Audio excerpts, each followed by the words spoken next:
തൃശൂർ മാളയിലെ 6 വയസ്സുകാരന്റെ കൊലപാതകത്തിൽ പ്രതി ജോജോയുമായി പോലീസ് ഉടൻ തെളിവെടുപ്പ് നടത്തും. ലൈംഗിക ഉപദ്രവം ചെറുത്തതിന്റെ വൈരാഗ്യത്തിലാണ് കുട്ടിയെ കുളത്തിൽ മുക്കി കൊന്നതെന്നാണ് അയൽവാസിയായ പ്രതി ജോജോയുടെ മൊഴി. അശ്വിൻ പാലാഴി തൃശൂരിൽ നിന്ന് വിവരങ്ങൾ നൽകാറുണ്ട്. അശ്വിൻ, സ്വാഭാവികമായും നാട്ടുകാർ വലിയ രോഷത്തിലായിരിക്കും. ജനരോഷം ഉണ്ടായിരുന്നു നേരത്തെ തന്നെ. പ്രതിയുമായി തെളിവെടുപ്പിന് കൊണ്ടുപോകുന്നത് എപ്പോഴാണ്?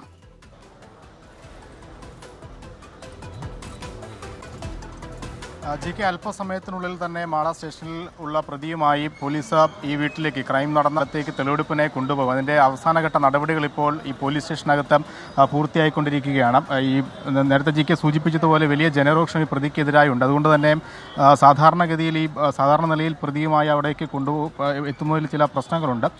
അതുകൊണ്ട് തന്നെ വലിയ പോലീസ് സന്നാഹം ഇതിനോടകം തന്നെ ഈ മാള പോലീസ് സ്റ്റേഷനിലേക്ക് എത്തിയിട്ടുണ്ട്. ഈ പോലീസിൻ്റെ നിരവധി വാഹനങ്ങളുടെ അകമ്പടിയോടെയായിരിക്കും പ്രതിയുമായി ഈ സംഭവ സ്ഥലത്തേക്ക് എത്തുക. അവിടെ നാട്ടുകാരടക്കമുള്ള ആളുകൾ ഇപ്പോൾ തന്നെ തടിച്ചു കൂടിയിട്ടുണ്ട്. അപ്പം ഈ കുട്ടിയുടെ പിതാവ് രാവിലെ അബുദാബിയിൽ നിന്നും നാട്ടിലെത്തിയിട്ടുമുണ്ട്. അതുകൊണ്ട് തന്നെ നാട്ടുകാരിൽ നിന്നും വലിയ പ്രതിഷേധമാണ് പോലീസ് പ്രതീക്ഷിക്കുന്നത്. അങ്ങനെയുള്ള ഒരു സംഘർഷരംഗം ഒഴിവാക്കാൻ വേണ്ടിയാണ് കൂടുതൽ പോലീസിനെ ഇതിനോടകം തന്നെ ഈ സ്ഥലത്തേക്ക് എത്തിച്ചിട്ടുള്ളത്. ഒപ്പം ഈ പ്രതിയുമായി ബന്ധപ്പെട്ട മറ്റ് ക്രൈം കേസുകളടക്കമുള്ള സംഭവങ്ങളുടെ വിവരങ്ങൾ പോലീസ് ശേഖരിച്ചിട്ടുണ്ട്. നേരത്തെ ബൈക്ക് മോഷണം അടക്കമുള്ള കേസുകളിൽ ഇയാൾ പ്രതിയാണ്. അതടക്കം വിവിധ സ്റ്റേഷനുകളിൽ ഇയാൾക്കെതിരെ നിരവധി കേസുകളുണ്ട്. ഒപ്പം ഇതിൻ്റെ കൊലപാതകത്തിൻ്റെ ക്രൂരത വെളിവാക്കുന്ന കൂടുതൽ വെളിപ്പെടുത്തലുകൾ ഈ പ്രതി പോലീസിനോട് പങ്കുവച്ചിട്ടുണ്ട്. ലൈംഗിക ബന്ധത്തിനുള്ള ഈ എതിർപ്പ് പ്രകടിപ്പിച്ചതോടുകൂടിയാണ് ഈ കുട്ടിയെ കുളത്തിലേക്ക് തള്ളിയിട്ട് ചെളി നിറഞ്ഞ കുളത്തിൽ ഈ കുട്ടിയെ തല പൂഴ്ത്തി വെച്ച് കൊലപ്പെടുത്തിയത്. ഇപ്പോൾ ഈ പ്രതി അല്പസമയത്തിനുള്ളിൽ ഇറക്കാനുള്ള അവസാനഘട്ട നടപടികളാണ് ജി.കെ. നടക്കുന്നത്. ഇപ്പോൾ തന്നെ അല്പസമയത്തിനുള്ളിൽ തന്നെ നമ്മൾ ഈ ദൃശ്യങ്ങളിൽ കാണുന്നത് പോലെ പ്രതിയുമായുള്ള പോലീസ് സംഘം ഈ അകത്തേക്ക് പോകും. ഈ ക്രൈം നടന്ന സ്ഥലത്തേക്ക്, ഈ അടുത്തുള്ള കുളത്തിലേക്ക് പോകും. അവിടെയാണ് ഇനി പ്രതി കൂടുതൽ കാര്യങ്ങൾ വിശദീകരിക്കേണ്ടത്. ഈ കൊലപാതകത്തിന് ശേഷം ഈ പ്രതി അവിടെ നിന്ന് ഓടി രക്ഷപ്പെടാനുള്ള ശ്രമം ആദ്യഘട്ടത്തിൽ നടത്തിയിരുന്നു. ഒരു ജാതിത്തോട്ടത്തിന് സമീപത്തുള്ള സ്ഥലമാണ്. ഒരു ജാതി മരത്തിന് മുകളിൽ ഒളിച്ചിരിക്കാനുള്ള ശ്രമമാണ് ആദ്യം നടത്തിയത്. പിന്നീട് നാട്ടുകാർ ഇത് കണ്ടതോടുകൂടി ഇയാൾ ഇറങ്ങി ഈ കുട്ടിക്ക് വേണ്ടിയുള്ള തെരച്ചിലിൽ ഒന്നും അറിയാത്തതുപോലെ ഈ തെരച്ചിലിൽ പങ്കാളിയാവുകയും ചെയ്തതാണ്. അതിനുശേഷം ഇയാളുടെ പെരുമാറ്റത്തിൽ ചില പ്രശ്നങ്ങൾ പോലീസിന് തോന്നുകയും ചെയ്തു. അതിൻ്റെ ഭാഗമായി നടത്തിയ ചോദ്യം ചെയ്യലിലാണ് താൻ കുട്ടിയെ ഇങ്ങനെ ഈ കുളത്തിൽ ചവിട്ടിത്താഴ്ത്തി കൊലപ്പെടുത്തി എന്നുള്ള വിവരം പങ്കുവച്ചത്. എന്തായാലും ഇനിയിപ്പോൾ അവിടെ എന്തൊക്കെ നടന്നു എന്നടക്കമുള്ള കാര്യങ്ങൾ ഈ പ്രതിയിൽ നിന്ന് തന്നെ നേരിട്ട് പോലീസിന് അറിയേണ്ടതുണ്ട്. ചോദ്യം ചെയ്യലിൽ കാര്യങ്ങൾ വിശദമായി പറഞ്ഞുവെങ്കിൽ പോലും ഈ സ്ഥലത്തെത്തിച്ചുള്ള തെളിവെടുപ്പ് കൂടുതൽ പ്രാധാന്യമുള്ളതാണ്. ഏത് തരത്തിലാണ് ഈ കുട്ടിയെ കൊലപ്പെടുത്തി നടക്കമുള്ള കാര്യങ്ങൾ അവിടെ വെച്ച് പ്രതി വിശദമായി തന്നെ പോലീസിനോട് പറയും. ഇപ്പോൾ ഈ സെല്ലിൽ നിന്നും പ്രതി ഇറക്കുകയാണ്. നമുക്ക് ദൃശ്യങ്ങളിൽ കാണാവുന്നതുപോലെ വലിയ പോലീസ് സന്നാഹമാണ് പോലീസ് സ്റ്റേഷനുള്ളിൽ ഇപ്പോൾ ഉള്ളത്. വിവിധ സ്റ്റേഷനുകളിൽ നിന്നായ ആളുകളെ പോലീസിനെ കൂടുതലായി ഈ സ്ഥലത്തേക്ക് എത്തിച്ചിട്ടുണ്ട്. അത് നമ്മൾ നേരത്തെ സൂചിപ്പിച്ചതുപോലെ ഇന്നലെ രാത്രിയൊക്കെ വലിയ ജനരോക്ഷം ഈ പോലീസ് സ്റ്റേഷന് മുന്നിലുണ്ടായിരുന്നു. ഈ പ്രതിയെ ഇവിടേക്ക് എത്തിച്ചപ്പോഴൊക്കെ ഈ പ്രതിയെ കൈകാര്യം ചെയ്യണമെന്നടക്കമുള്ള ഒരു ആഹ്വാനമൊക്കെ നാട്ടുകാരുടെയും ബന്ധുക്കളുടെയും ഒക്കെ ഭാഗത്തു നിന്നുണ്ടായതാണ്. അതുകൊണ്ട് തന്നെ സാധാരണ നിലയിൽ പ്രതിയെ കൊണ്ടുപോവുക എന്നുള്ളത് വലിയ ശ്രമകരമായ ദൗത്യമാണ്. അതുകൊണ്ട് തന്നെയാണ് ഇത്രയധികം പോലീസിനെ ഇവിടേക്ക് എത്തിച്ചത്. നമുക്ക് ആ ദൃശ്യങ്ങളിൽ കാണാവുന്നതുപോലെ പ്രതിയുമായുള്ള പോലീസ് സംഘം ഈ പോലീസ് സ്റ്റേഷനിൽ നിന്ന് ഇറങ്ങുകയാണ്. പ്രതിയെ ഇതിനോടകം തന്നെ സെല്ലിൽ നിന്ന് പുറത്തേക്ക് എത്തിച്ചിട്ടുണ്ട്. ആ പോലീസ് സ്റ്റേഷനുള്ളിൽ തന്നെ ഇപ്പോഴും വയ്ക്കുകയാണ്. ഇപ്പോൾ വലിയ പോലീസ് സന്നാഹം സാധാരണ എടുത്തു പറയേണ്ട ഒരു സാഹചര്യമുണ്ട്. അത്രത്തോളം പോലീസ് ഈ ഒരു പ്രതിയുമായി പുറത്തേക്ക് പോകാനുള്ള ഒരു തയ്യാറെടുപ്പിൽ തന്നെ തുടരുകയാണ്. നമുക്ക് പ്രതിയുടെ ദൃശ്യങ്ങൾ ഇപ്പോൾ കാണാനാകുമെന്നാണ് പ്രതീക്ഷിക്കുന്നത്. പ്രതി ഇതുവരെ പിടികൂടിയ ശേഷം പ്രതിയുടെ ദൃശ്യങ്ങൾ നമുക്ക് ലഭിച്ചിരുന്നില്ല. ആദ്യമായാണ് ഈ പ്രതിയെ പുറത്തേക്ക് ഇറക്കിയ ശേഷമുള്ള ഒരു നടപടികൾ നടക്കുന്നത്. എന്തായാലും ഇപ്പോൾ 7 വാഹനങ്ങളാണ്, പോലീസിൻ്റെ 7 ജീപ്പുകളും ഒപ്പം ഒരു വലിയ ബസ്സും അടക്കമാണ് പ്രതിയെ അത്രയും വാഹനങ്ങളിലാണ് പ്രതിയുമായുള്ള പോലീസ് സംഘം പോകുന്നത്.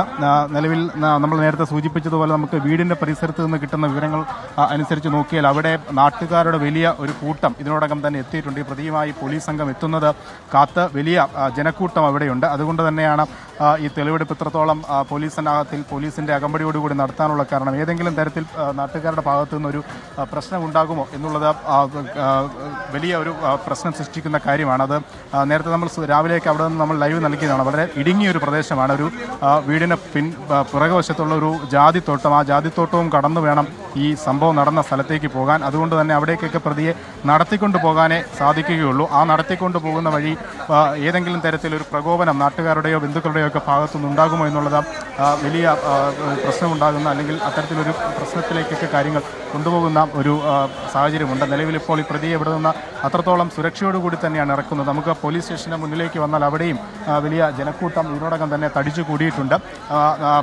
അതുകൊണ്ട് തന്നെ പോലീസ് സ്റ്റേഷനിൽ നിന്ന് പ്രതിയെ സുരക്ഷിതമായി ഇറക്കുക എന്നുള്ളതും അത്ര ഒരു ശ്രമകരമായ ജോലിയാണ്. നമുക്ക് ദൃശ്യങ്ങളിൽ കാണാവുന്നതുപോലെ വാഹനങ്ങളെല്ലാം തയ്യാറായിട്ടുണ്ട്. നേരത്തെ സൂചിപ്പിച്ചതുപോലെ 7ഓളം വാഹനങ്ങളിലാണ് ഈ പ്രതിയുമായുള്ള പോലീസ് സംഘം പുറത്തേക്ക് പോകുന്നത്. അവരുടെ കയ്യിൽ സുരക്ഷാ ക്രമീകരണങ്ങളുടെ ഭാഗമായി മറ്റ് ഉപകരണങ്ങളെല്ലാം പോലീസ് സൂക്ഷിച്ചിട്ടുമുണ്ട്. നമുക്ക് ദൃശ്യങ്ങളിൽ ഇപ്പോൾ നമ്മൾ കാണുന്നത് ഈ മാല പോലീസ് സ്റ്റേഷന് മുൻവശമാണ്. അവിടെയും വലിയ ജനക്കൂട്ടം ഈ പ്രതിയെ ഇറക്കുന്നതൊക്കെ കാണാനായി തടിച്ചു കൂടിയിട്ടുണ്ട് എന്നുള്ളതും ശ്രദ്ധേയമാണ്. എന്തായാലും പ്രതി ഇപ്പോൾ ഈ പോലീസ് സ്റ്റേഷനുള്ളിൽ പോലീസുകാരുടെ വലയത്തിനുള്ളിലാണ് നിൽക്കുന്നത്. നമുക്കത് നേരിട്ട് കാണാനാവുന്നുണ്ട്. പോലീസ് സ്റ്റേഷനകത്തേക്കായതുകൊണ്ട് അവിടേക്ക് ക്യാമറ കടത്തുന്നതിനുള്ള ചില പ്രശ്നങ്ങൾ മാത്രമാണുള്ളത്. അല്പസമയത്തിനുള്ളിൽ തന്നെ ഈ പ്രതിയുമായി പോലീസ് സംഘം പുറത്തേക്ക് എത്തും. ആ പ്രതിയെ കയറ്റാനുള്ള വാഹനമടക്കം സജ്ജീകരിച്ചിട്ടുണ്ട്. ഇന്ന് പുലർച്ചെ വൈദ്യപരിശോധന അടക്കം നടന്നതാണ്. അതിൻ്റെ വിവരങ്ങൾ പുറത്തു വരേണ്ടതുണ്ട്. ഈ സംഭവം നടക്കുന്ന സമയത്ത് പ്രതി ഏതെങ്കിലും തരത്തിൽ ലഹരി ഉപയോഗമൊക്കെ നടത്തിയിട്ടുണ്ടോ എന്നുള്ളതൊന്നും ഇതുവരെ പുറത്തു വന്നിട്ടില്ല. അതൊക്കെ വൈദ്യപരിശോധന പൂർണ്ണമായും പുറത്തു വരുന്നതിലൂടെ മാത്രമേ നമുക്ക് അറിയാൻ സാധിക്കുകയുള്ളൂ. എന്തായാലും ഈ മറ്റ് സജ്ജീകരണങ്ങളെല്ലാം പൂർത്തിയായി, വാഹനങ്ങളെല്ലാം തയ്യാറായിട്ടുണ്ട്. ഇതിൽ പ്രതിയെ കയറ്റാനുള്ള വാഹനങ്ങളെല്ലാം തന്നെ പോലീസ് സ്റ്റേഷന് മുന്നിലേക്ക് സജ്ജീകരിച്ചിട്ടുണ്ട്. ഈ ആളുകൾക്ക് മുന്നിലേക്ക് എത്താതെ പോലീസ് വലയത്തിനുള്ളിൽ തന്നെ പ്രതിയെ വാഹനത്തിലേക്ക് കയറ്റുക. അവിടെ നിന്നും എത്രയും വേഗം തന്നെ ഈ പോലീസ് സ്റ്റേഷനിൽ നിന്നും ഏകദേശം 2-3 കിലോമീറ്റർ മാറിയാണ് ഈ സംഭവം നടന്ന സ്ഥലമുള്ളത്. അവിടേക്ക് പോലീസിൻ്റെ വലയത്തിൽ തന്നെ എത്തിച്ച് ഈ തെളിവെടുപ്പ് നടക്കുന്ന അവിടേക്കുള്ള ആളുകളെയെല്ലാം തടയുക എന്നുള്ളതൊക്കെ പോലീസിനെ സംബന്ധിച്ച് വലിയ ശ്രമകരമായ ദൗത്യമാണ്. അതുകൊണ്ട് തന്നെ 2 ടീമായിട്ടാണ് പോലീസിനെ തിരിച്ചിട്ടുള്ളത്. അതിൽ ഒരു ടീം ഈ പോലീസ് സ്റ്റേഷനിൽ പ്രതിക്കൊപ്പവും മറ്റൊരു ടീം ഇതിനോടൊപ്പം തന്നെ ഈ വീട് അടക്കമുള്ള വീടിനോട് ചേർന്നുള്ള ക്രൈം നടന്ന സ്ഥലത്തേക്കും സജ്ജീകരിച്ചിട്ടുണ്ട്. അവിടെയും പോലീസ് ക്രമീകരണങ്ങളെല്ലാം നടത്തിയിട്ടുണ്ട്. അതായത് നേരത്തെ സൂചിപ്പിച്ചതുപോലെ ഈ സംഭവം നടന്ന കുളത്തിനരികിലേക്ക് നടന്നെത്താനുള്ള ഒരു ദൂരമുണ്ട്. ആ ദൂരത്തിലേക്ക് ആളുകൾ എത്താത്ത, പോലീസിന് പ്രതിയെ കൊണ്ടുപോകാൻ വലിയ പാടുപെടേണ്ടാത്ത രീതിയിലുള്ള ക്രമീകരണങ്ങളാണ് അവിടെ ഒരുക്കിയിരിക്കുന്നത്. ഇപ്പോൾ ഈ പോലീസുകാരെല്ലാം തന്നെ ഓരോന്നായി പുറത്തേക്ക് ഇറങ്ങുന്നുണ്ട്. ആളുകൾക്കിടയിൽ നിന്നും അല്ലെങ്കിൽ ഏതെങ്കിലും തരത്തിലൊരു പ്രകോപനം ഉണ്ടായാൽ തന്നെ അതിനെ നേരിടാനുള്ള എല്ലാ സജ്ജീകരണങ്ങളും ഒരുക്കിയാണ് നിലവിൽ പോലീസ് ഇവിടെ സജ്ജമാകുന്നത്. ഈ അകത്ത് അത്ര പെട്ടെന്ന് പുറത്തേക്ക് ഇറക്കാൻ കഴിയുന്ന ഒരു സാഹചര്യവുമല്ല. പുറത്തെ കാര്യങ്ങളെല്ലാം മറ്റ് പ്രശ്നങ്ങളൊന്നുമില്ല എന്ന് ഉറപ്പിച്ച ശേഷമാണ്, അത്രത്തോളം സൂക്ഷ്മമായി തന്നെ സുരക്ഷാ ക്രമീകരണം എല്ലാം ഒരുക്കിയ ശേഷമാണ് പ്രതിയുമായി പോലീസ് സംഘം പുറത്തേക്ക് ഇറങ്ങാനുള്ള ഒരുക്കങ്ങൾ നടത്തുന്നത്. എന്തുകൊണ്ടാണ് ഇത്ര ഒരു സുരക്ഷ ഈ കാര്യത്തിലുള്ളത് നടത്തുന്നത് എന്നുള്ളൊരു ചോദ്യമുണ്ട്. അതിൻ്റെ ഏറ്റവും പ്രധാനപ്പെട്ട കാര്യം അത് അത്രത്തോളം വൈകാരികമായി മാള പ്രദേശം ഏറ്റെടുത്തൊരു കാര്യം കൂടിയാണ്. കേവലം ഒരു 6 വയസ്സുകാരനാണ്. ലൈംഗിക ബന്ധത്തിന് വഴങ്ങിയില്ല എന്നുള്ളതിൻ്റെ പേരിൽ ഈ കുട്ടിയെ കുളത്തിലേക്ക് തള്ളിയിട്ട് ചെളി നിറഞ്ഞ കുളത്തിൽ കഴുത്ത് പൂഴ്ത്തി പിടിച്ചാണ് ഈ കുട്ടിയെ കൊലപ്പെടുത്തിയത്. അത്രത്തോളം ക്രൂരത നിറഞ്ഞൊരു കൊലപാതകമാണ്. ആ കൊലപാതകം നടത്തിയ ആൾക്കെതിരെ സ്വാഭാവികമായി ഉണ്ടാകുന്ന ഒരു ജനരോഷമുണ്ട്. ആ ജനരോഷം കസ്റ്റഡിയിലിരിക്കുന്ന ഒരു പ്രതിക്കെതിരെ ഉണ്ടാകുമ്പോൾ അതിനെ തടയുക എന്നുള്ളത് പോലീസിൻ്റെ ഉത്തരവാദിത്വം കൂടിയാണ്. അതുകൊണ്ട് തന്നെയാണ് ഇത്രത്തോളം വലിയ പോലീസ് സന്നാഹത്തിൽ ഇത്രത്തോളം സുരക്ഷയിൽ ഈ പ്രതിയെ പോലീസ് സ്റ്റേഷനിൽ നിന്ന് ഇറക്കി തെളിവെടുപ്പ് നടത്തേണ്ട ഒരു സാഹചര്യം നിലവിൽ ഉണ്ടായിരിക്കുന്നത്. നമുക്ക് കാണാവുന്നതുപോലെ പോലീസ് സ്റ്റേഷനുള്ളിലെ സെല്ലിൽ നിന്ന് പുറത്തേക്കുള്ള വഴിയാണിത്.